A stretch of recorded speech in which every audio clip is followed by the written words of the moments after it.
So you have this magnificent guidance system within you. The guidance system that we would like you to turn your attention to is the pre-manifestation guidance. And what we mean by that is, you can tell by the way you feel about every subject that you approach which way it's leaning. Now, there is another approach that you can take that is effective also, although a little more cumbersome, and we call that post-manifestation guidance. And that one goes like this. How did it turn out? In other words, what you're thinking and what you're feeling and what's manifesting are always perfect vibrational matches. So it is helpful to say, well, I see how this turned out, and I recognize the feelings I was having along the way that matched the feeling of it. Now it has turned out. So next time I think I will try to tweak my thinking, direct my thinking a little bit more discriminately in order to maybe affect another outcome. We think that's nice.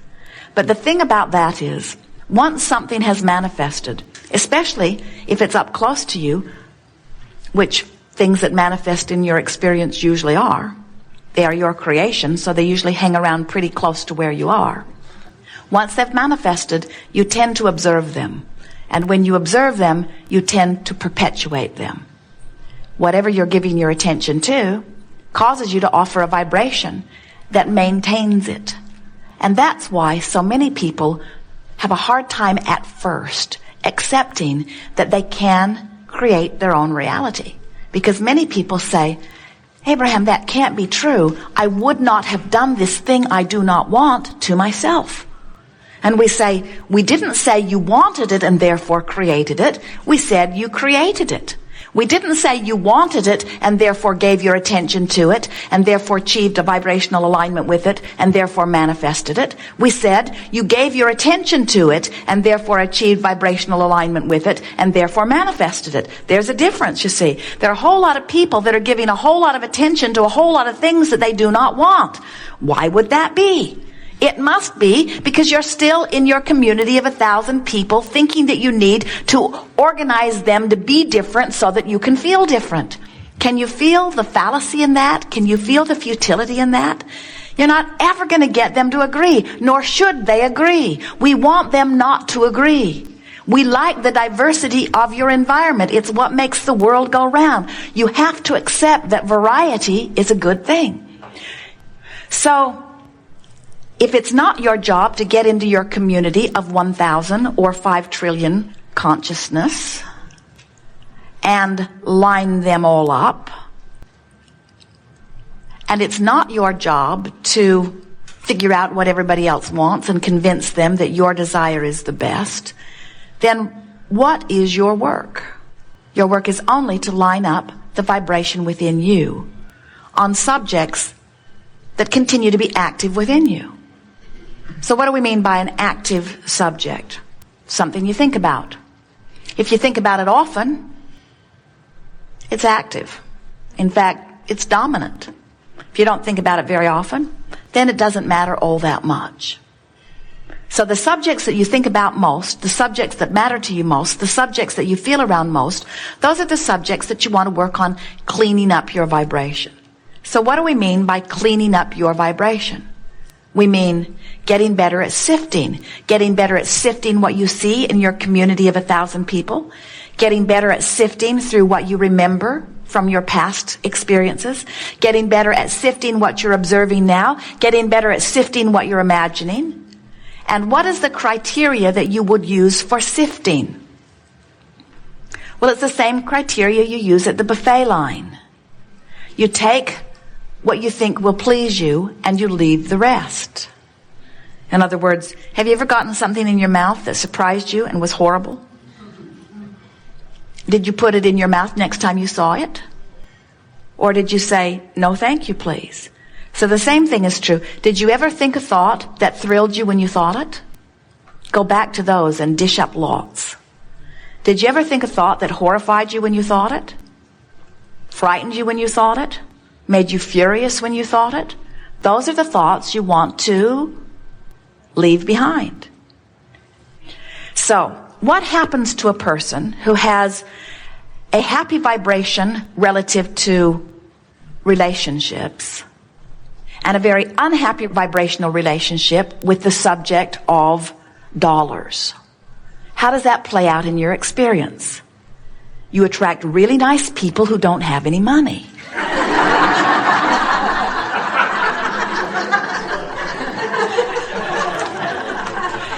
What about a person who has a really pure vibration relative to money? She grew up in a family where money wasn't a problem. She inherited a nice clump of money. Money flows to her easily. Because she doesn't worry about money, she keeps winning them from Pepsi bottles and lotteries. And when she puts money in the slot machine, more money comes out. In other words, she's got this vibration going about money.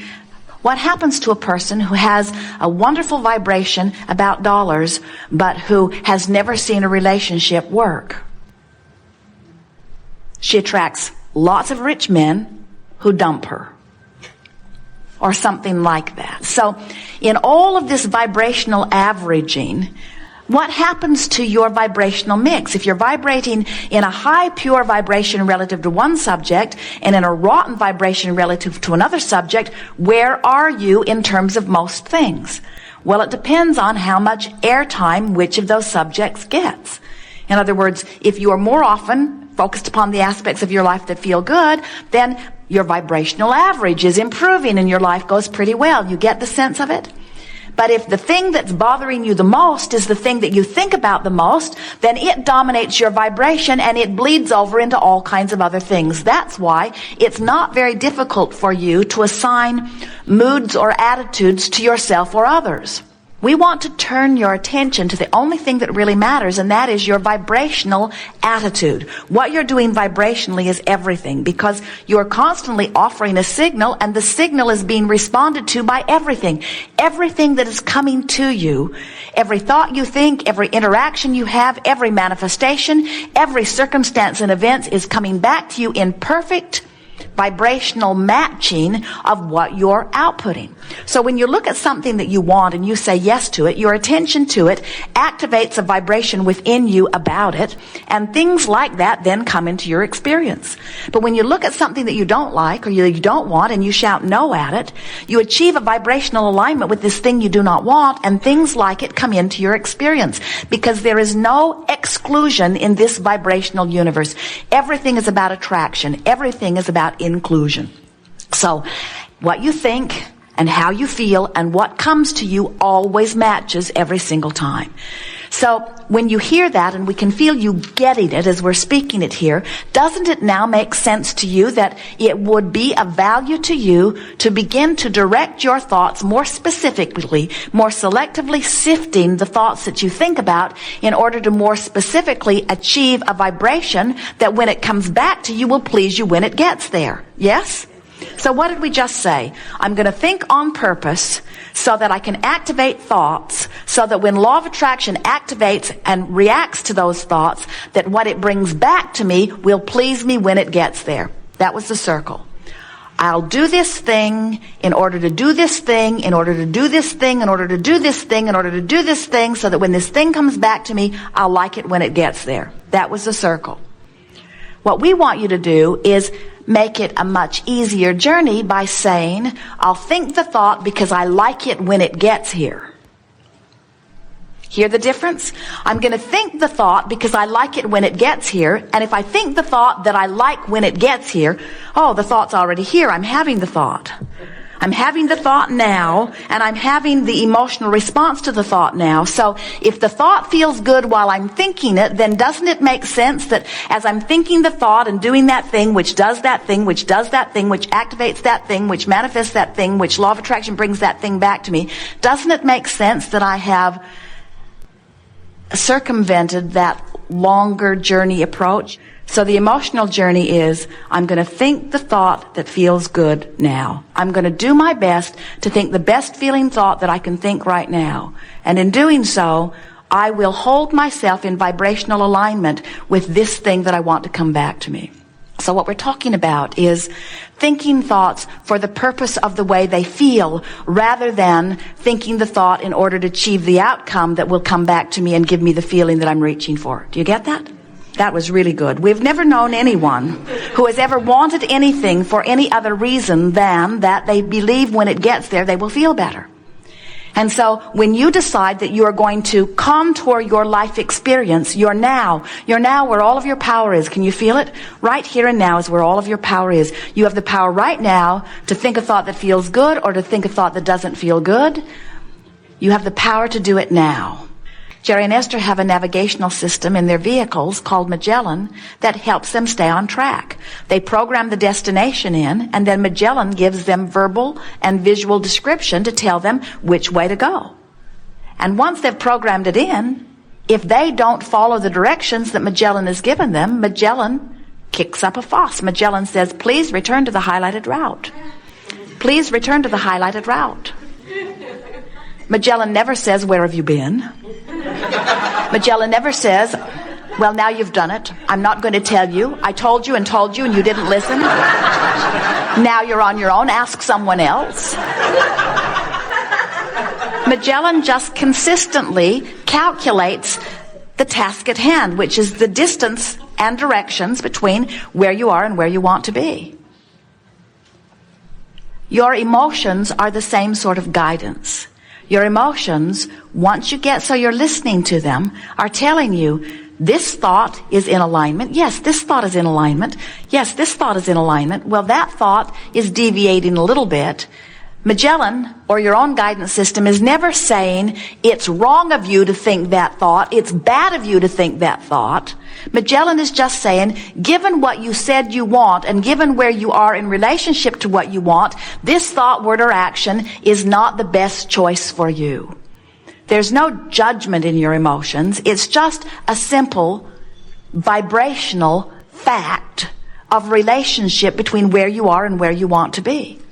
So if we convinced you that the only thing that is your work is the alignment of the energy within you, and can you feel the power of the alignment of energy? You don't seem very excited about it. Do you hear what we're saying? The alignment of energy within you. The alignment of energy within you. Do you get what that means? Alignment to what? Alignment to source. Have you ever had a toaster with no electrical outlet to plug it into?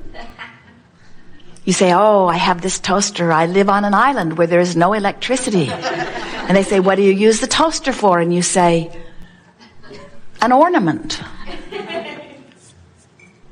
It's shiny and pretty. And they say, but does it toast bread? And you say, no, it's not plugged in. And we're wanting you to realize that this alignment that we're talking about is everything. It's plugging into the life stream. It's plugging into the clarity stream. It's plugging into the stream of who you are. And so this alignment with you is everything. And once you're aligned, then you can do anything you want with it. You can attract someone. You can create something. You can think something. You can have experiences. In other words, once you're connected to the stream, then anything may be your experience that you choose. There is nothing that you cannot be or do or have. But you got to align with the current first. We have enjoyed this interaction immensely. We want you to acknowledge your part in the expansion of the universe that has taken place here today. We want you to recognize that together we have taken thought beyond that which it has ever been before. We've reached into new places of understanding. We want to say to you that the only value that there really is in that is the pleasure that we all had in doing it. We don't want you to feel that we get together to expand the universe because the universe needs to be expanded. We want you to understand that an expanding universe is a given, but isn't it fun to be in on it deliberately? We make too much of all of this. Life is supposed to be fun. You are worthy beings. Good stuff is supposed to flow to you and is. Lighten up. Let it in. There is great love here for you.